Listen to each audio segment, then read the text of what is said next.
अस्सलाम वालेकुम फ्रेंड्स, मैं हूं डॉक्टर शहनाज और हमारी सीरीज़ चल रही है रिसर्च के हवाले से, जिस पे हमने रिसर्च के बारे में डिस्कस किया था और रिसर्च के मुख्तलिफ पर्पसेस के बारे में डिस्कस किया था।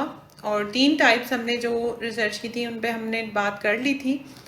आज हम बात करेंगे रिसर्च की मुख्तलिफ टाइप्स के ऊपर और वो किस तरीके से उनको क्लासिफाई किया गया है। तो क्लासिफिकेशन का जो अंदाज़ है उस पर भी हम थोड़ी सी बात कर लेते हैं, क्योंकि मुख्तलिफ टाइप्स को मुख्तलिफ नामों से बुक्स में बताया गया है, जिसकी वजह से स्टूडेंट्स काफ़ी कंफ्यूज होते हैं कि कौन सी रिसर्च की टाइप्स हैं और हम कैसे समझें। क्योंकि जब थीसिस राइटिंग में और उसके अलावा जब थीसिस डिफेंस में स्टूडेंट से पूछा जाता है कि आपकी रिसर्च कौन सी टाइप की है, तो वो अक्सर कंफ्यूज हो जाते हैं। तो आइए स्टार्ट करते हैं। सबसे पहले हमारे पास अकॉर्डिंग टू द पर्पस, एक तो हमने पर्पसेस की बात की थी पिछली वीडियो में, जिसमें हमें एक्सप्लोरेटरी, एक्सप्लेनेटरी और डिस्क्रिप्टिव की बात की थी। ये हमारे पास है अकॉर्डिंग टू पर्पस। पर्पस के हिसाब से रिसर्च की कुछ टाइप्स हैं, जिसमें बेसिक रिसर्च है, अप्लाइड रिसर्च और एक्शन रिसर्च है। अगर हम बेसिक रिसर्च की सबसे पहले बात करें तो बेसिक रिसर्च को मुख्तलिफ बुक्स में फंडामेंटल रिसर्च और प्योर रिसर्च का नाम भी दिया गया है। और इस रिसर्च में थ्योरीज पर बात की जाती है, थ्योरीज को डेवलप किया जाता है, नॉलेज में इजाफा किया जाता है, स्टॉक ऑफ नॉलेज, और उसके अलावा थ्योरीज को ही वेरीफाई किया जाता है। और इस बेसिक रिसर्च में जो है वो एप्लीकेशन की कोई बात नहीं होती।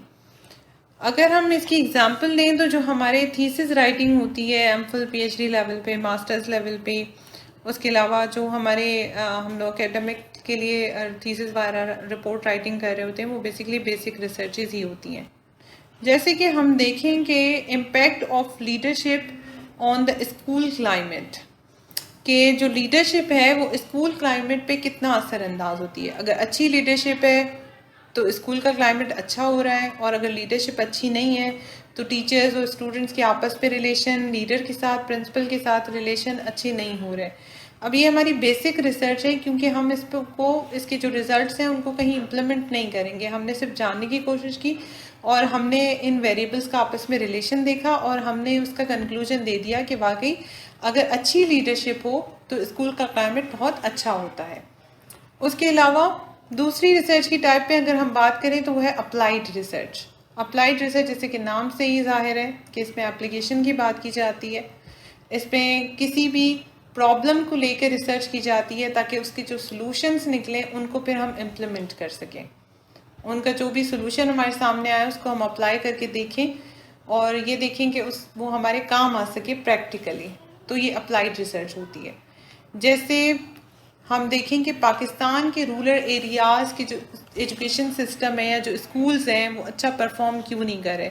अगर गवर्नमेंट इस पर रिसर्च करवाती है पब्लिक स्कूल्स के ऊपर और वो रिसर्च होती है और उसमें कहा जाता है कि जी स्कूल्स की जो हालत है वो अच्छी नहीं है, बिल्डिंग्स नहीं है, बेसिक फैसिलिटीज़ नहीं है, टीचर्स हाईली ट्रेंड नहीं है, मतलब जो भी प्रॉब्लम्स हमारे सामने आते हैं, और फिर उन प्रॉब्लम्स को देखते हुए उनका इम्प्लीमेंट होता है कि बिल्डिंग्स, वहाँ पे बिल्डिंग पे काम करवाया जाता है, टीचर्स को ट्रेनिंग्स दी जाती है, बेसिक फैसिलिटीज़ का इंतज़ाम किया जाता है।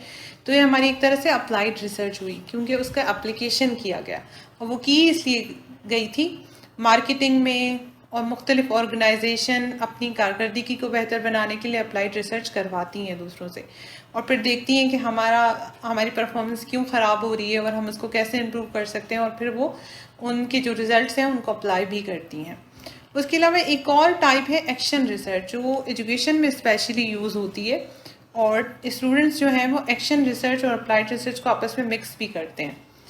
अच्छा, अब इसमें फ़र्क क्या है? एक्शन रिसर्च भी अप्लाई होती है और अप्लाइड भी अप्लाई होती है, इसमें क्या फ़र्क है? अप्लाइड रिसर्च एक तो जनरलाइज की जाती है, बहुत हाई लेवल पे होती है और किसी स्पेसिफिक लेवल पे नहीं होती, जबकि एक्शन रिसर्च जो है वो लोकल लेवल पे होती है।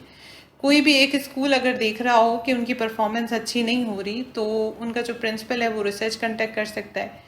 लेकिन कोई भी टीचर देख सकता है कि अगर मेरी क्लास की परफॉर्मेंस अच्छी नहीं हो रही, तो मैं कौन सा ऐसा टीचिंग मेथड हम अगर अप्लाई करें अपने स्कूल में तो हमारे बच्चों की परफॉर्मेंस अच्छी हो जाए। लेक्चर मेथड अप्लाई करके देखते हैं, वो डिस्कवरी मेथड हो गया, डिस्कशन हो गया, वो रिसर्च कंडक्ट करते हैं। उसके बाद देखते हैं ये देखते हैं कि स्टूडेंट के कौन से ऐसे प्रॉब्लम्स हैं जिसकी वजह से उनकी लर्निंग इम्प्रूव नहीं कर रही। वो स्टूडेंट्स की प्रॉब्लम्स को आइडेंटिफाई करते हैं, रिसर्च करते हैं और उस रिजल्ट्स को कंक्लूड करते हैं और उसके बाद उन्हीं को देखते हुए उन चीज़ों को इम्प्रूव करते हैं कि हमारे स्कूल में ये चीज़ नहीं है, इस वजह से शायद स्टूडेंट परेशान हो रहा है, या हमारे स्कूल में काउंसलर नहीं है इसलिए गाइडेंस नहीं है, काउंसलिंग नहीं है, इस वजह से स्टूडेंट्स को परेशानी हो रही है, तो वो चीज़ हम उसको इम्प्लीमेंट करते हैं।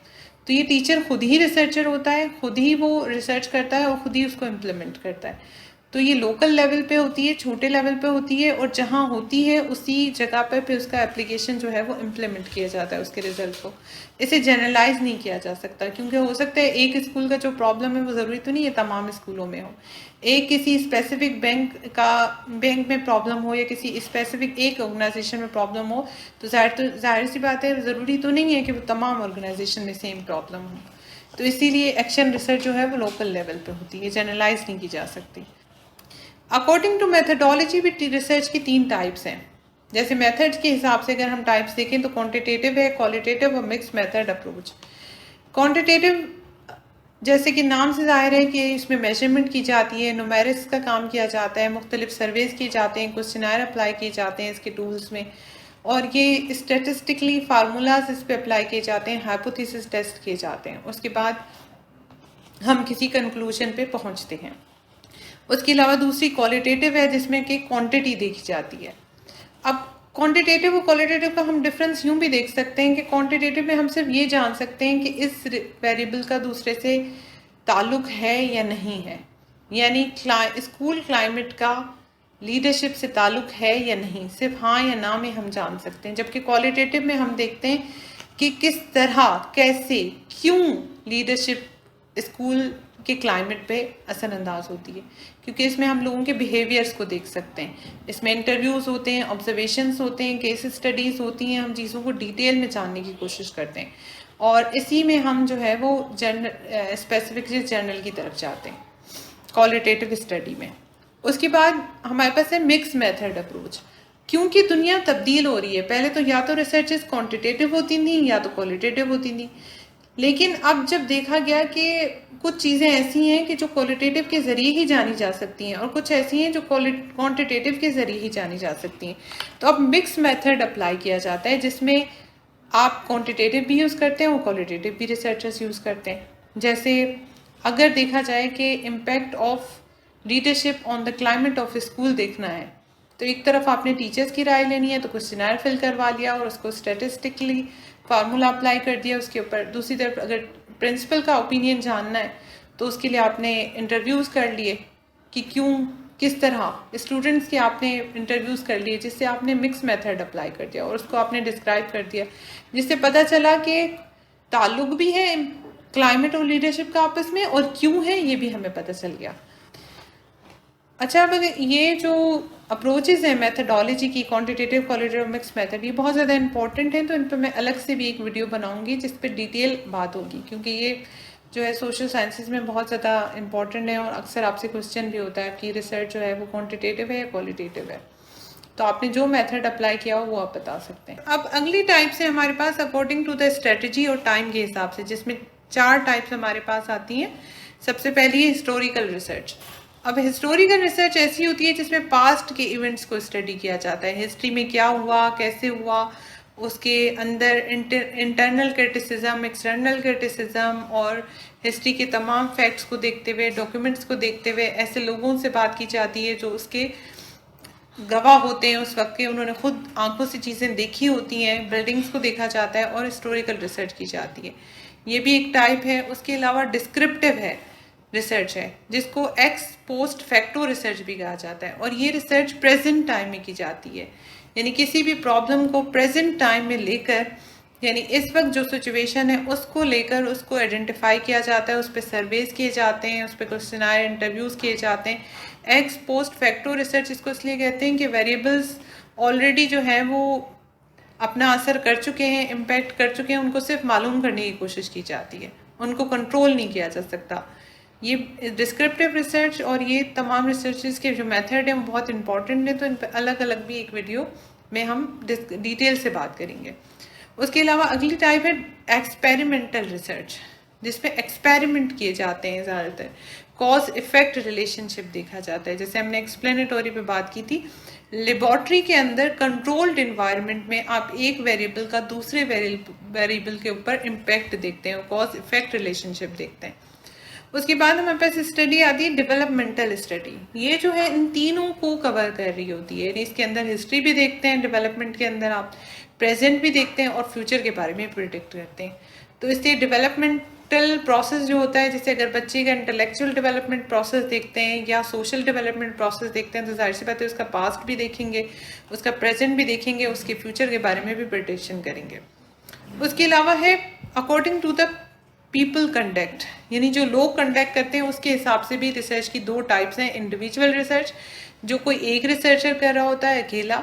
उसके अलावा कोऑपरेटिव रिसर्च होती है, जो बहुत सारे लोग, कुछ 3-4 रिसर्चर्स मिलकर कंडक्ट कर रहे होते हैं, उसको कोऑपरेटिव रिसर्च कहते हैं।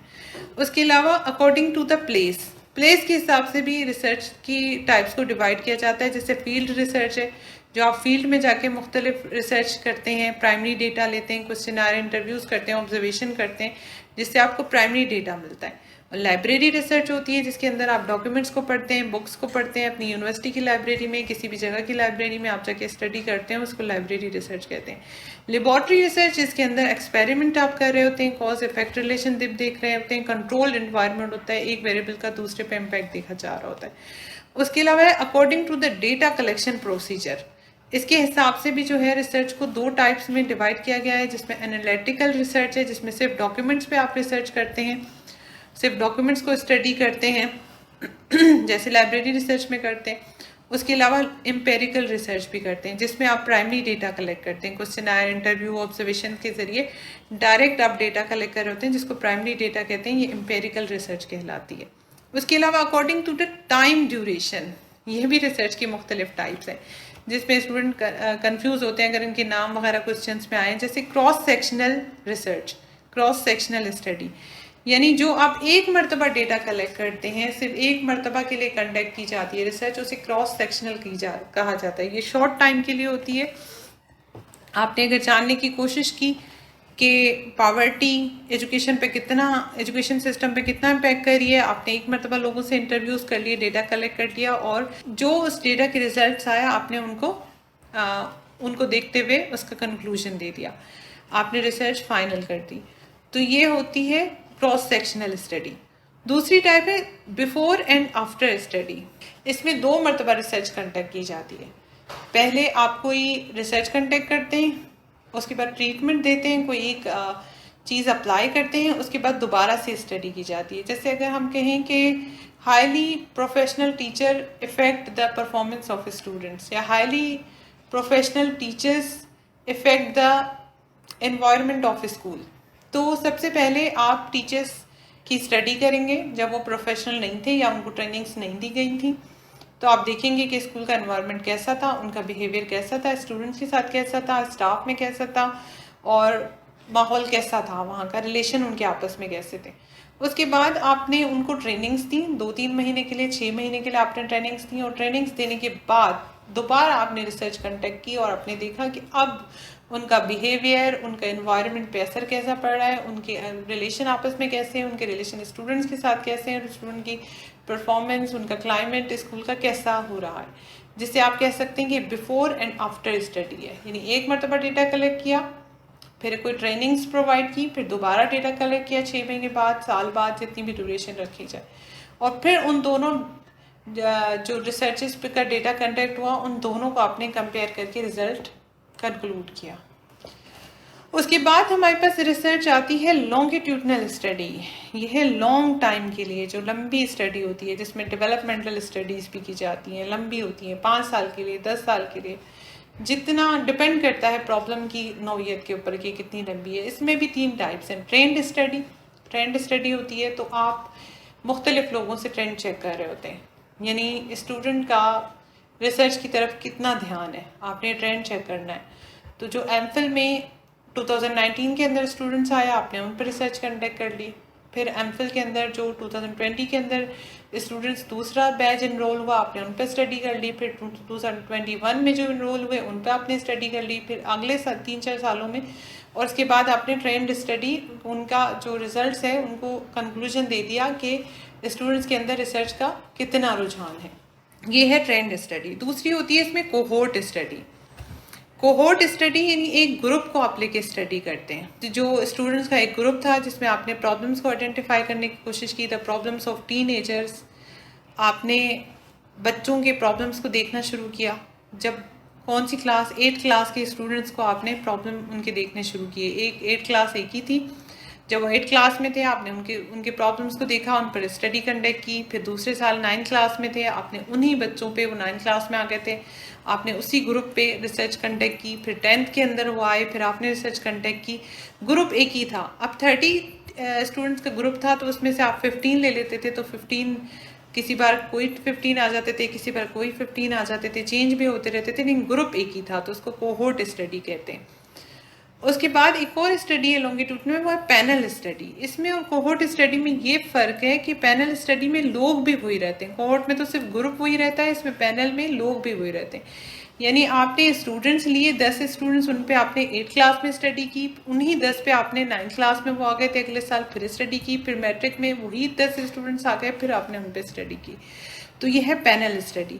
इनको मैंने अलग अलग भी इसलिए आइडेंटिफाई किया क्योंकि बाज़ों का अलग अलग क्वेश्चंस में अलग तरीके से, किसी कहीं ट्रेंड स्टडी का पूछ रहे होते हैं कि लॉन्गिट्यूडनल है या नहीं, कहीं कोहोर्ट का पूछ रहे होते हैं, कहीं पैनल का, तो स्टूडेंट्स में कंफ्यूज हो जाते हैं। ये मुख्तलिफ तरीके से टाइप्स हैं जो रिसर्च की गई हैं। मैंने कोशिश की है कि यहाँ पर उनको एक्सप्लेन करूँ थोड़ा थोड़ा। जो इंपॉर्टेंट टाइप्स होंगी उनको हम डिटेल में भी उन पर बात करेंगे। तो मैंने कोशिश की है कि आप लोग स्पेसिफाई कर सकें। अगर कोई आपसे पूछे कि आपकी रिसर्च कौन सी है, तो आप कह सकेंगे बेसिक है, क्वांटिटेटिव है और टाइम के हिसाब से डिस्क्रिप्टिव है। आप ये चीज़ें आइडेंटिफाई कर सकें कि आपकी रिसर्च किस तरह की आप रिसर्च करने चाह रहे हैं, या आपकी रिसर्च किस टाइप की होनी चाहिए प्रॉब्लम को लेकर। तो उम्मीद है कि आपको ये वीडियो समझ आई होगी। कोई भी कन्फ्यूजन हो आप पूछ सकते हैं कमेंट बॉक्स में। अगर वीडियो पसंद आए तो लाइक और शेयर करें, चैनल को सब्सक्राइब करें, और अगली दफ़ा मिलेंगे किसी और इम्पोर्टेंट टॉपिक के साथ। तब तक के लिए अल्लाह हाफ़िज़।